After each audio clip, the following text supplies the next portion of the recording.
चलो आ जाओ, देखते हैं थोड़ा आगे। कहाँ तक देखे थे? Types of chemical reaction and equation तक तो देख चुके थे ना। अच्छा इधर देखो तो एक बार रिवाइज करवा देते हैं। चेंज देखे थे, बताओ चेंज क्या होता है? जैसे ही चेंज बोले वैसे ही तुम थोड़ा बहुत सोच के देखो तो कि चेंज होता क्या है। चेंज क्या होता है बताओ? चेंज होता है, change is the law of nature. बताए थे पिछला क्लास में, change is the law of nature. Change क्या होता है? Change is the law of nature. ये चेंज कितने तरह का था? दो। कौन कौन? एक था फिजिकल चेंज और दूसरा कौन सा था? Chemical change. ठीक है, फिजिकल चेंज था और दूसरा कौन सा था? Chemical change. तो फिजिकल चेंज में बताओ क्या आता है? क्या चेंज करेगा? Change in shape, size, structure. इसके बाद ही कैसा चेंज था? टेम्पोररी। ये कैसा चेंज था? उसके बाद क्या होता है इसमें? No new substance is formed. No new substance is form. इसके बाद और कुछ था इसमें, ये हो जाता था रिवर्सिबल। रिवर्सिबल था। उसके बाद देखो तो केमिकल चेंज में क्या आ जाता है? तो केमिकल चेंज में आ जाता है क्या? इसमें change in composition of matter. Change in composition of matter. दूसरा क्या चेंज आता है? ये कैसा हो जाएगा? परमानेंट। फिर इसमें क्या होगा? New substance. New substance form करेगा। फिर क्या था? इरिवर्सिबल। बताओ इसमें इतना ही पॉइंट था, इसी को लिखवाए थे। इसमें कोई दिक्कत? देखो तो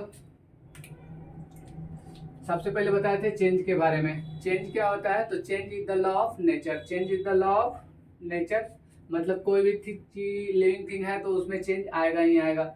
उसके बाद फिजिकल चेंज था, तो फिजिकल चेंज में क्या होता है? Change in shape, size and structure. उसके बाद ये चेंज कैसा होता है? Temporary change. फिर इसमें कोई भी नया सब्सटेंस नहीं बनता है और ये चेंज कैसा हो जाएगा? रिवर्सिबल। इसमें देखो तो change in composition of matter. इसमें क्या होगा? Change in composition of matter. ये चेंज हो जाता है परमानेंट। जो केमिकल चेंज है उसमें कंपोजिशन चेंज करेगा, परमानेंट चेंज होगा, इसमें नया सब्सटेंस बनेगा। और एक क्या होगा इसका? इरिवर्सिबल। जब केमिकल रिएक्शन को डिफाइन किए थे तो बताए थे कि एक बार हो गया तो समझो हो गया, फिर से वो दोबारा नहीं बनेगा। तो केमिकल चेंज को ही हम लोग क्या बोल रहे थे? Chemical reaction. देख लो एक बार, यहाँ तक कोई दिक्कत नहीं ना है। अब आते हैं हम लोग आगे केमिकल रिएक्शन पे।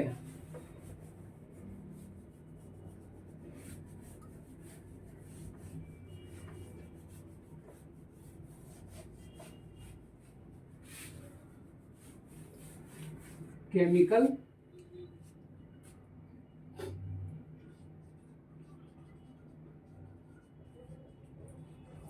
तो केमिकल रिएक्शन किसको बोल रहे थे हम लोग? जिसमें कोई नया सब्सटेंस बनता है उसको क्या बोलते हैं? Chemical reaction. वैसे इसको हम लोग ऐसे भी बोल सकते हैं, chemical change is called chemical change is called chemical reaction. Chemical change को ही क्या बोल रहे थे हम लोग? केमिकल रिएक्शन बोल रहे थे।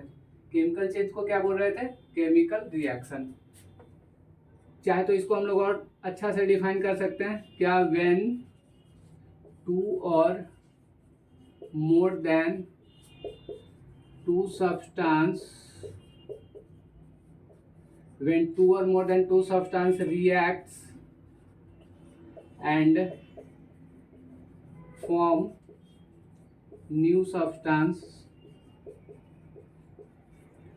two and more than two substance react and form new substance is called chemical reaction. इसी को हम लोग क्या बोल रहे थे, केमिकल रिएक्शन। पिछला क्लास में सब लिखवाया हुआ है जी। टू और more than two substance react, और ये जो टू और मोर देन टू सब्सटेंस जो रिएक्ट कर रहा है इसी को हम लोग क्या बोल देते हैं, रिएक्टेंट। ठीक है, और ये जो नया सब्सटेंस बन रहा है इसी को हम लोग क्या बोल देते हैं, प्रोडक्ट। तो प्रोडक्ट डिफाइन करवाने का जरूरत नहीं है। अगर जो रिएक्टेंट डिफाइन करना होगा तो कैसे कर लेंगे, रिएक्टेंट को कैसे करेंगे, substance which take part in chemical reaction is called reactant, the new substance formed after chemical reaction is called product, the new substance formed after chemical reaction is called product, and substance which participate in chemical reaction is called reactant. इसके बाद एक चीज important इसमें जो देखना था, दोनों का प्रॉपर्टी सेम कि डिफरेंट, बोलो दोनों का प्रॉपर्टी सेम कि डिफरेंट। तो दोनों का प्रॉपर्टी क्या था, टोटली डिफरेंट। देख रहा था ना, पहले वाला से बाद वाले को कोई मतलब नहीं हो रहा था। जो पहले वाला था उस नया जो बॉन्ड बन रहा था उससे पहले वाले को कोई मतलब था, कोई मतलब नहीं था। ठीक है, यहाँ तक बोलो, रिवीजन है, थोड़ा फास्ट ही चलेगा ये, ठीक है ना। इसके बाद हम लोग इसमें देखे थे कि एक्चुअल मीनिंग क्या होता है केमिकल रिएक्शन का। ये जो केमिकल रिएक्शन था उसका एक्चुअल मतलब क्या होगा, मीनिंग ऑफ केमिकल रिएक्शन। तो केमिकल रिएक्शन का मतलब क्या होगा, देखो एक बार। पहला बात तो इसमें क्या होगा, दो चीज होता है। एक क्या होता है, rearrangement, rearrangement of atom, ions और मॉलिक्यूल्स। और एक क्या होता है, ओल्ड वाला बॉन्ड टूटेगा, old bond breaks, old bond का क्या हो जाएगा, ब्रेकअप हो जाएगा, और न्यू बॉन्ड का क्या हो जाएगा, फॉर्मेशन हो जाएगा। देख रहे हैं, इसको इंगेजमेंट नहीं करना, ठीक ना। सब इतना समझदार लड़का ना रीअरेंजमेंट को सब इंगेजमेंट कह देता है, इंगेजमेंट ऑफ लड़का एंड लड़की। और ओकरा बाद कह देता है कि पहिलका वाला से ब्रेकअप और नयका वाला से अटैचमेंट। नयका वाला बॉन्ड बन गया न्यू बॉन्ड आफ्टर मैरिज, और पुरनका वाला हो गया तो पहले का था उससे हो गया ब्रेकअप। ये सब बात नहीं बोलना है, पढ़ाई करना है ना। Rearrangement of atom, ions and molecules, कोई इंगेजमेंट इसको नहीं बोलेगा। उसके बाद old bond breakup and new bond formation. पुरनका रिश्ता टूट जाता है, पुरनका रिश्ता का ब्रेकअप हो जाता है, टूट जाता है, उसके बाद न्यू बॉन्ड का फॉर्मेशन होता है, नया रिश्ता बन जाता है। यही होता है केमिकल रिएक्शन में, ठीक है। अभी लगन के टाइम में भी यही सब चल रहा है, इंगेजमेंट हो रहा है तो समझ ही रहे हो, एक्सचेंज हो रहा है, रीअरेंजमेंट हो जा रहा है लड़का लड़की का। और उसके बाद क्या हो रहा है, पुराना वाला बॉन्ड तोड़ दे रहा है लोग, नया वाला बॉन्ड बना ले रहा है, पुराना रिश्ता छोड़ दे रहा है, नया का रिश्ता धर ले रहा है। तो ये था केमिकल रिएक्शन में। अगर इसको एग्जांपल से देखोगे तो देखो, तो चाहे यहाँ से देखो एग्जाम्पल में देखोगे, देखो Na, अरे भाई क्या हो गया एग्जाम्पल को, HCl और प्लस में Na, तो ये क्या बन जा रहा है, NaCl और साथ में हाइड्रोजन गैस। चाहे एक और देखो, सोडियम सल्फेट और बैरियम क्लोराइड। तो देखो तो ये क्या हो जा रहा है, ये हो जा रहा है बैरियम सल्फेट और NaCl। देखो तो रीअरेंजमेंट हुआ, ये पहले था किसके साथ, सल्फेट के साथ, अब चल गया किसके साथ, इसी को कहते हैं, देखो अब चल गया ये किसके साथ, रुक जाओ, देखो इस सोडियम चल गया किसके साथ, सोडियम चल गया इसके साथ, ये चल गया किसके साथ, इसके साथ। इसी को तो हम लोग बोल रहे हैं रीअरेंजमेंट, इसको हम लोग क्या बोल रहे हैं, रीअरेंजमेंट, ना कि इंगेजमेंट। इसके साथ जो पुराना वाला बॉन्ड था, ओल्ड बॉन्ड का क्या हो गया, ब्रेकअप। आई नयका के साथ क्या कर लिया, नया नया ब्याह हो गया, न्यू बॉन्ड बना लिया। ठीक है, फिर ये भी वही काम किया, तो इसको कोई मिलना चाहिए ना, तो जैसे पुरनका छूटेगा तो नयका जाके खोजेगा, किसी और को खोज के किसी और से दोस्ती कर लेता है। लइकनो कम नहीं है सब।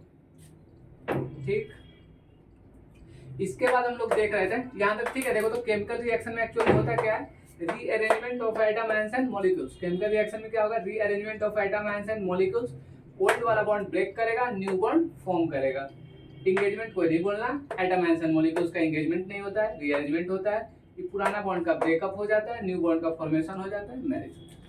आ जाओ, इसके बाद हम लोगों को कैसे पता चलेगा, काहे कि किसी का अगर तो ब्याह शादी हो जाएगा तो बोलेगा नहीं ना, सब जगह बोलते नहीं चलेगा, लड़का हो चाहे लड़की हो, वो सब जगह बोलते तो नहीं ना चलेगा कि हमारा शादी हो गया, शादी हो गया। पता चल जाएगा देखने से ही। तो उसी के लिए हम लोग देखते हैं characteristic of chemical reaction and equation. Characteristic of chemical reaction and equation, देखो तो characteristic of chemical reaction and equation. तो लक्षण होता है कि क्या क्या लक्षण होता है जिससे पता चल जाता है कि कैरेक्टरिस्टिक ऑफ केमिकल रिएक्शन हुआ है या फिर नहीं हुआ है। तो लक्षण ही देखते हैं हम लोग। वैसे लक्षणों दो तरह का होता है, एगो सुलक्षण होता है, एगो कुलक्षण होता है। तो जो लड़कन में होता है वो कुलक्षण होता है, गर्ल्स लोग में होता है वो सुलक्षण होता है। ऐसा बात नहीं, सब वही होता है। कुलक्षणी सुलक्षणी भी होता है कुछ, कुलक्षणा सुलक्षणा तो सब बाद में होता है। आ जाओ, कैरेक्टरिस्टिक ऑफ केमिकल रिएक्शन देखना है। तो कैरेक्टरिस्टिक ऑफ केमिकल रिएक्शन में देखो तो 5 बताए थे, 5 बताए थे। पांचों सोच के देखो, सोचो कि तुम्हारा भी कोई चेंज आ गया है, सोचो। तो सबसे पहले क्या था, चेंज इन कलर। फिर क्या था, चेंज इन स्टेट। फिर क्या था, चेंज इन टेम्परेचर। फिर क्या था, फॉर्मेशन ऑफ, ऐसे फॉर्म ही लिख सकते हैं खाली, प्रेसिपिटेट। फिर क्या था, इवोल्यूशन ऑफ गैस। ये 5 गो था, जिसमें से कि 3 गो का एग्जाम्पल शायद हम करवा चुके थे। ये तीनों का एग्जाम्पल करवा चुके थे, कोई बात नहीं है। एक बार देखो कैरेक्टरिस्टिक में क्या क्या आता है, change in colour, change in state, change in temperature, formation of precipitate and evolution of gas. अरे किसी का शादी हो जाता है तो कैसे पता चलता है यार, सोचो ना। चेंज इन कलर होता है, लाल कलर का चेंज आ जाता है। उसके बाद चेंज इन स्टेट, बहुत कुछ। Change in evolution of gas होता है, मतलब दिखने लगता है एक मंगलसूत्र। आ जाओ, चले आगे। देखो यहाँ तक किए थे। इसका केमिकल रिएक्शन से एग्जांपल देखना था, जो कि 2022 के 12th के एग्जाम, 2022 10th वाले में बोर्ड एग्जाम में पूछे हुए था। लगभग 4 मार्क्स का लिखना था। केमिकल रिएक्शन एक, जिसका चेंज इन कलर शो कर रहा था, चेंज इन स्टेट शो कर रहा था, और एक इवोल्यूशन ऑफ गैस का लिखना था। ऐसा नहीं है कि सिर्फ यही तीनों देगा, कभी कभी सब 5 में से किसी से मिला के दे सकता है। तो आ जाओ देखते हैं।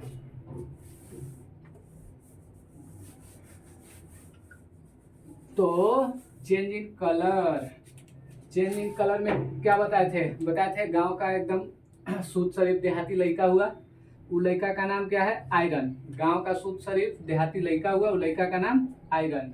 जैसी गया शहर में, तो शहर में गया तो उस पर अटैक कौन करेगा, वहाँ का हवा और पानी। शुद्ध शरीफ लड़का कौन हो गया, शुद्ध शरीफ देहाती लड़का हो गया आयरन। आयरन गया शहर में पढ़ने, तो इस पे अटैक किया हवा और पानी, तो Fe2O3। और इसको क्या बोले हम लोग, हवा किया तो फेरिक ऑक्साइड। ठीक है, फिर इस पे कौन अटैक करेगा, H2O, तो क्या बनेगा Fe2O3.NH2O। और इसी को हम लोग क्या बोलते हैं, रस्ट। इसका कलर कैसा हो जाएगा, रेडिश ब्राउन कलर का। इसका कलर कैसा हो जाएगा जी, रेडिश ब्राउन। ठीक है, कोई दिक्कत तो बोलो यहाँ तक। एकदम शुद्ध शरीफ लड़का था आयरन, और इसको याद करने के लिए भी बताए थे ना। देखो शुद्ध शरीफ देहाती लड़का हो गया आयरन, इस पे अटैक किया ऑक्सीजन हवा, और दूसरे में कौन आ गया पानी। और नंबरिंग लिख लो 1 2 3 हो गया। ई बन गया रस्ट का फॉर्मूला। ठीक है, इसका कलर कैसा हो जाता है रेडिश ब्राउन। तो देखो शुद्ध शरीफ देहाती लड़का था, शहर में इसको पूरा एकदम पटनहिया बना दिया, एने से हेयर स्टाइल मार दिया, उन्हें से वो कर दिया। ठीक है, इसके बाद हम लोग देखें, इसके बाद देखो तो दूसरा देखते हैं change in state. Change in state, तो चेंज इन स्टेट में क्या होगा देखो तो H2 प्लस O2। H2 किस स्टेट में है गैसियस स्टेट में, E भी किस स्टेट में है गैसियस स्टेट में, बन जाएगा क्या H2O लिक्विड। तो ये हो गया चेंज इन स्टेट। एक और देखे थे इवोल्यूशन ऑफ गैस। पटना में लेकर रहने लगता है तो पैसा भी खर्चा करने लगता है, खर्चा करेगा तो लोग को क्या होगा जलन। जलन होता है किससे एसिड से, HCl हाइड्रोक्लोरिक एसिड। फिर इसमें आ गया एक लड़का जो कि देख लिया गांव वाला लड़का है, ये कौन था सोडियम।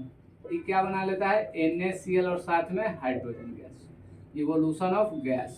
ठीक है, आगे देखे। देखो एक बार कैरेक्टरिस्टिक ऑफ केमिकल रिएक्शन देखना था। 5 कैरेक्टरिस्टिक था कौन, change in colour, change in temperature, change in state, evolution of gas and formation of precipitate. तो चेंज इन कलर में कौन आ गया शुद्ध शरीफ देहाती लड़का गांव वाला आयरन, उस पर कौन अटैक किया ऑक्सीजन, बना लिया क्या फेरिक ऑक्साइड। फेरिक ऑक्साइड बना लिया, वाटर से रिएक्ट किया तो कुछ नहीं बस जोड़ करके लिख देना है Fe2O3.NH2O। ये वाला रिएक्शन याद रखो, उसके बाद ये वाला खुद पे खुद लिख लो।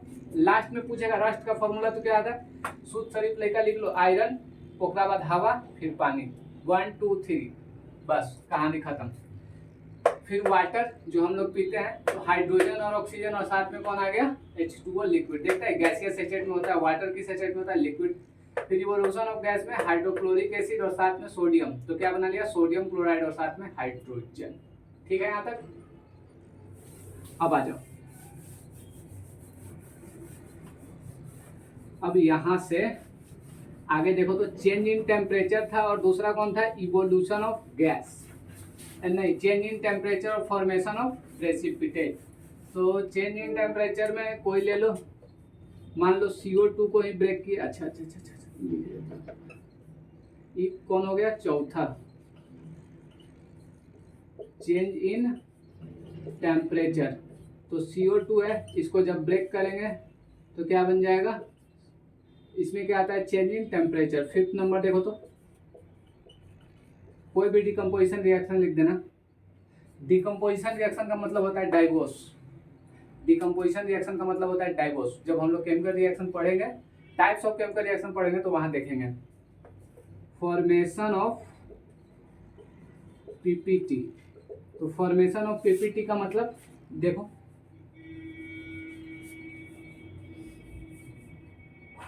यही अभी जो एग्जांपल लिखवाए थे कौन था सोडियम सल्फेट बैरियम क्लोराइड। तो ये बना रहा था बैरियम सल्फेट और साथ में क्या बन रहा था NaCl। तो ये जो बन रहा था वो PPT बन जाता है। ठीक है, सोडियम सल्फेट बैरियम क्लोराइड और PPT। एक पोटासियम आयोडाइड और लेड नाइट्रेट का भी बनता है, तो वो वाला भी 2 है फेमस एग्जांपल। दोनों में से कोई एक याद कर लेना है बस, यहाँ तक तो किसी से लिखा जाएगा। यही एक फॉर्मेशन ऑफ प्रेसिपिटेट वाला है, वो देखना पड़ता है। तो ये फॉर्मेशन ऑफ प्रेसिपिटेट है, वो याद रखना। इसके बाद हम लोग देखते हैं अब आगे। देखें आगे देखो तो अब हम लोग को जो देखना है chemical reaction and chemical equation. एक होता है केमिकल रिएक्शन, तो केमिकल रिएक्शन तो देख लिए, अब हम लोग को देखना है केमिकल इक्वेशन। तो केमिकल इक्वेशन क्या होता है जी, तो ये हो जाता है symbolic representation, symbolic representation of chemical reaction. Symbolic representation of chemical reaction is called chemical equation. जो केमिकल रिएक्शन का सिंबॉलिक रिप्रेजेंटेशन होता है उसी को हम लोग क्या बोलते हैं केमिकल इक्वेशन। अच्छा से लिखते हैं, तुम लोग बोलते हैं राइटिंग वही, रुको लिख लेते हैं। हटा देखो, chemical equation, symbolic representation of chemical equation, जैसे कार्बन प्लस ऑक्सीजन ये बना लेता है कार्बन डाइऑक्साइड, यही है जी। डाई का मतलब होता है दो, एक है दो रख ले, तो ये क्या आ गया कार्बन ऑक्सीजन, और ये क्या बना लेगा CO2। तो देखो इसको क्या बोलेंगे, अरे मैथ में वैसे इक्वेशन के बारे में पढ़ते हैं तो इक्वेशन में क्या आता है, सिर्फ सिंबल आता है, तो जिसमें सिर्फ और सिर्फ सिंबल आएगा उसको बोलेंगे इक्वेशन। और ये केमिकल रिएक्शन है उसको बोलेंगे केमिकल इक्वेशन, और इसको क्या बोलेंगे केमिकल रिएक्शन। ठीक है, देखो तो एक दो और example,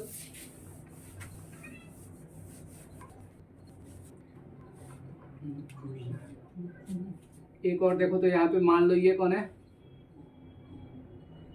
hydrochloric acid, hydrochloric acid, और प्लस कौन हो गया सोडियम, ये क्या बना लिया सोडियम क्लोराइड, सोडियम क्लोराइड, और साथ में कौन आ गया हाइड्रोजन गैस, हाइड्रोजन गैस। देखो क्या बन जाएगा, ये क्या है केमिकल रिएक्शन, इसको क्या बोलेंगे वर्ड में लिखा हुआ है ना, तो ये हो गया केमिकल रिएक्शन। इक्वेशन बनाना है तो HCl Na, साथ में क्या बन जाएगा NaCl और हाइड्रोजन, तो ये हो गया केमिकल इक्वेशन। ठीक है, ये क्या हो गया केमिकल इक्वेशन और ये क्या हो गया केमिकल रिएक्शन। अब एक चीज यहाँ से सुनो, जो पढ़ने वाला काम है होमवर्क, ऑफलाइन में तो होमवर्क नहीं बनता है तो फूट देते हैं, यहाँ पे होमवर्क नहीं बनेगा तो क्या करेंगे। जैसे देखो तुम्हारा होमवर्क क्या है, इन 9th क्लास में एक चैप्टर है एटम्स एंड मॉलिक्यूल्स, तो यहाँ से तुमको 1 to 20 एलिमेंट का सिंबल और उसका वैलेंसी और कुछ आयंस होगा इम्पोर्टेंट, जैसे सल्फेट हो गया, बाइकार्बोनेट हो जाएगा, इस सब का आयंस का वैलेंसी याद करना है। और नहीं तो तुम नहीं कन्वर्ट कर पाओगे, केमिकल रिएक्शन से इक्वेशन कन्वर्ट नहीं कर पाओगे, और ये देता है एग्जाम में, ये देता है, इसलिए इसको एक बार यहाँ से रिवाइज कर लेना। ठीक है, आगे देखे। अब देखो तो 1 मिनट यहाँ तक रिवाइज करके,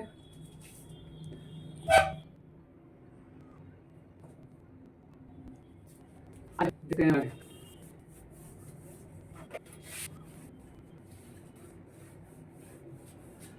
अब आगे हम लोग देखते हैं बैलेंसिंग होता है, इसके बाद क्या होता है बैलेंसिंग।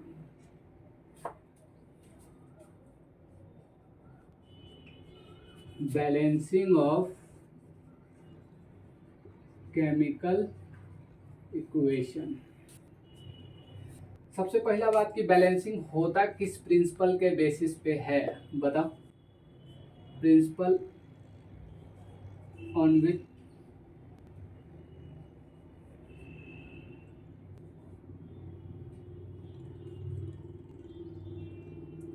केमिकल रिएक्शन बैलेंसिंग किस प्रिंसिपल पे होता है, on which principle chemical equation is balanced, किस बेसिस पे होता है बताओ तो। चाहे तो इसी को देता है इस फॉर्म में, on what basis the chemical reaction is balance, on what basis chemical reaction is balanced. देखना जितना क्वेश्चन करवा रहे हैं उतना करते जाना। जैसे एक तो ये क्वेश्चन हो गया, दूसरा करवाए थे कि why magnesium ribbon is rough before the burning. तो ये वाला भी बहुत इंपॉर्टेंट क्वेश्चन है। जैसे अगर जो तुम क्वेश्चन कलेक्ट करते जाएगा यहाँ से, तो लास्ट में कुछ नहीं पढ़ना पड़ेगा, एकदम आराम से नोट्स रिवीजन करोगे और एग्जाम में भी वही आएगा जो हम पढ़ा रहे हैं, एकदम डिट्टो वही आएगा। जैसे जैसे पढ़ा रहे हैं वैसी वैसी पूछेगा, जिस पैटर्न में पूछता है एकदम वैसे, ये नहीं कि उल्टा सीधा करके कुछ पूछेगा, नहीं, एकदम नहीं। जैसे जैसे बता रहे थे वैसे वैसे लिखते जाओ, पढ़ते जाओ आराम से, एकदम 12th का तैयारी तो एकदम परफेक्ट होगा तुम्हारा, उससे अलग हट के कुछ नहीं पूछेगा। तो देखो, तो ऑन व्हाट प्रिंसिपल और what basis chemical reaction is balance, तो ये होता है on the principle of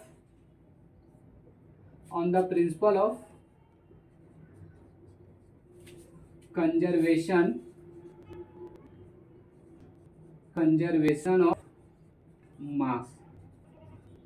9th class में पढ़ा होगा conservation of mass. Conservation of mass 9th में पढ़ा होगा ना जी। क्या बोलता है conservation of mass? Mass neither be created not be destroyed. Neither be created and not be destroyed. ठीक है, इसको देने वाला कौन था? कौन दिया था इसको? लेबवाइजर था कंजर्वेशन ऑफ मास। देखो, इसका मतलब क्या हो गया? इसका मतलब हो गया कि mass of reactant is equal to mass of product. ठीक है, mass of reactant is equal to mass of product. अगर जो दोनों इक्वल नहीं होता है, किसी को इक्वल करने के लिए हम लोग क्या करते हैं? बैलेंसिंग का लिटरल मतलब क्या हो गया? बैलेंसिंग का मतलब क्या हो गया? जैसे केमिकल रिएक्शन का मतलब क्या हुआ था? Rearrangement of atom ions and molecules, और साथ में एक मतलब और था कि ओल्ड बॉन्ड टूटेगा और न्यू बॉन्ड बनेगा। तो इसका मतलब क्या हो गया? इसका मतलब हो गया number of element in reactant and product side is same. जो रिएक्टेंट और प्रोडक्ट के साइड में नंबर होगा एलिमेंट का, वो सब क्या हो जाएगा? सेम होगा। ठीक है, देखो एक बार, बैलेंसिंग ऑफ केमिकल रिएक्शन। तो बैलेंसिंग ऑफ केमिकल रिएक्शन किस प्रिंसिपल पे किया जाता है? On the principle of conservation of mass. Balancing of chemical reaction किस प्रिंसिपल पे करते हैं? Conservation of mass. Conservation of mass 9th class में पढ़ने के लिए मिला होगा। कंजर्वेशन ऑफ मास क्या बोलता है? Mass neither be created and not be destroyed, it can only transfer from one form to another form. देने वाला कौन था? लेबवाइजर दिया था conservation of mass. Conservation of mass कहने का मतलब mass of reactant is equal to mass of product. मतलब केमिकल रिएक्शन के पहले जितना मास था उतना ही मास हम लोग को क्या मिलेगा केमिकल रिएक्शन के बाद। या फिर इसका एक और मतलब गया, इसका एक और मतलब क्या होगा? Number of element in reactant side is equal to number of element in product side होना चाहिए। अब देखो यहां से आगे,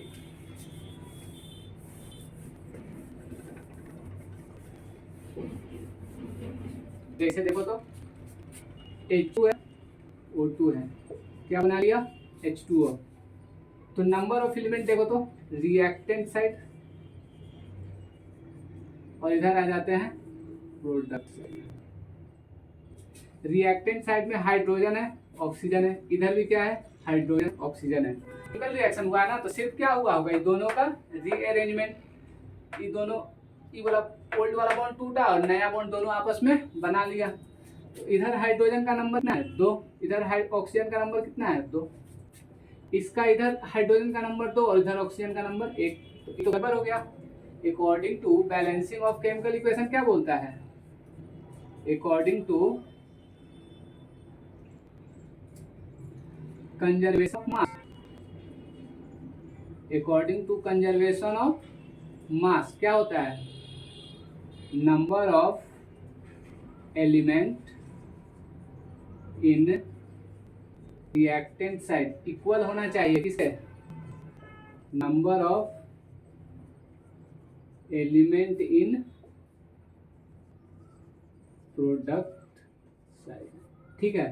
चाहे तो इसी को क्या बोलेंगे, मास ऑफ रिएक्टेंट इक्वल होना चाहिए किसके, मास ऑफ प्रोडक्ट के। अगर जो इक्वल है तो ठीक है, और नहीं है तो हम लोग क्या करेंगे, बैलेंसिंग करेंगे। तो यहाँ देखो नहीं है तो क्या करना होगा, बैलेंसिंग करना होगा। तो बैलेंस करो, इधर हाइड्रोजन ठीक है, इधर भी हाइड्रोजन ठीक है, इधर ऑक्सीजन 2 है तो इधर भी ऑक्सीजन 2, यहाँ पे इंटू करते हैं तो देखो ये वाला इंटू चलता है, ई यहाँ से इंटू हो जाएगा, कितना हो जाएगा 4, यहाँ पे कुछ नहीं है तो 1 है तो ये इससे इंटू होगा, यहाँ से ई देखो इसको ऐसे, यहाँ से ई इंटू होकर कितना हो गया 2, तो इधर हाइड्रोजन कितना हो गया, अब 4 ऑक्सीजन 2 से इंटू कर दिए इसको, ये कितना हो गया, इधर देखो तो ऑक्सीजन 2 है, इधर हाइड्रोजन कितना हो गया 2 से उधर 4 हो गया, इधर 2 हो गया, तो इधर 2 से इंटू कर लो तो 4 हो जाएगा, तो यहाँ पे 2 लगा देंगे, ठीक है। अब देखो हर साइड सेम हो गया, अब मास भी सेम हो गया होगा। पहले मास देखो तो 4 और 32 तो कितना हो जाएगा मास 36, अभी भी मास देखो तो कितना हो जाएगा, इसका मास जाएगा, इसका मास 32 हो जाएगा, दोनों को जोड़ोगे तो ये 36, तो मास भी सेम हो गया। तो हम लोग पहले तुम इतना काम होमवर्क वाला जो है उसको करना, उसके बाद हम लोग बैलेंसिंग ऑफ केमिकल रिएक्शन और देखेंगे। बस आज इतना ही देखेंगे कि हम लोग बैलेंसिंग करते क्यों हैं और बैलेंसिंग कैसे करना है, और हम लोग बस इतना देखेंगे कि बैलेंसिंग क्यों करते हैं। तो बाकी नेक्स्ट क्लास में हम लोग बैलेंसिंग सीखेंगे और दूसरा केमिकल रिएक्शन को इक्वेशन में कन्वर्ट करने के लिए सीखेंगे। इसके बाद वाले क्लास में हम लोग क्या देखेंगे, बैलेंसिंग ऑफ केमिकल इक्वेशन, और दूसरा how to convert chemical reaction into chemical equation. ये दो को हम लोग कल देखेंगे। अरे वीडियो आ जाएगा, धीरे धीरे थोड़ा सा टाइम लगेगा। गर्मी छुट्टी में उम्मीद है कि 90% 10th का साइंस अपलोड हो जाएगा। साइंस और साथ में मैथ भी कोशिश करेंगे अपलोड करने का, हो जाएगा। 9th वाला को अब थोड़ा सा धीरे करेंगे क्योंकि 9th वाला को क्लास में भी पढ़ा रहे हैं, 10th वाला में भी क्लास थोड़ा सा चल रहा है लेकिन बहुत स्लो चल रहा है। तो ठीक है, जैसा होगा वैसा इन्फॉर्म करेंगे और चलते रहेगा ये। नेक्स्ट क्लास में इतना देखेंगे और हर क्लास का तुम रिवीजन किया करो, क्योंकि तुम पढ़ाई कितना करते हो उससे रिजल्ट कोई फर्क नहीं पड़ता है, तुम रिवीजन कितना करते हो पढ़े हुए चीज़ को उससे बहुत ज़्यादा फर्क पड़ता है। तो वैसे ही आते रहेगा, अभी तो शुरुआत है, पढ़ो फिर बाद में हम लोग देखेंगे।